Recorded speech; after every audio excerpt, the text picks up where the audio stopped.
Si est-il arrivé que tous les fans de The Crown attendaient. Dimanche 15 novembre, Netflix a mis en ligne la saison 4 de sa série consacrée à la famille royale britannique qui retrace le long règne de Elisabeth II.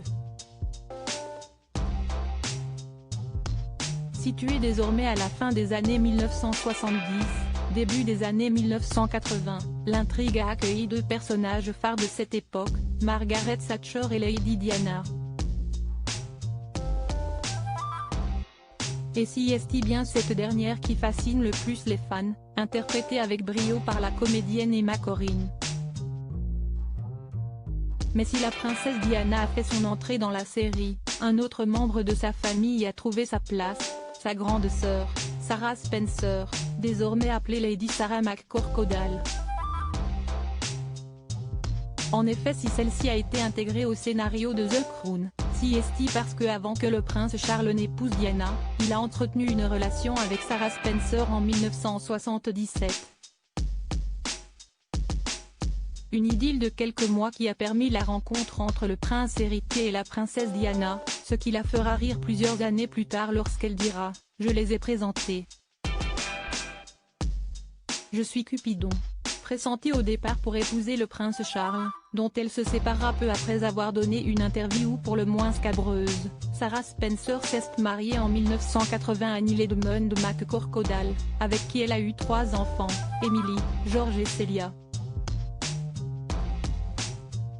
Lady Sarah conviée au baptême d'Archie par le prince Harry après sa brève histoire avec le prince Charles, Lady Sarah McCorquodale est restée éloignée des projecteurs jusqu'à la mort de Lady Diana en 1997, faisant notamment partie du voyage à Paris avec le prince de Galles et son autre sœur Jane pour rapatrier le corps de la princesse.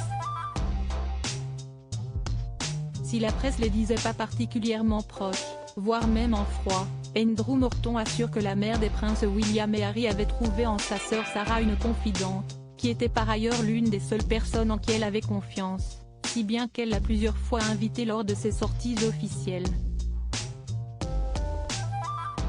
Aux funérailles de Lady Diana, elle a notamment lu un texte pour lui rendre hommage.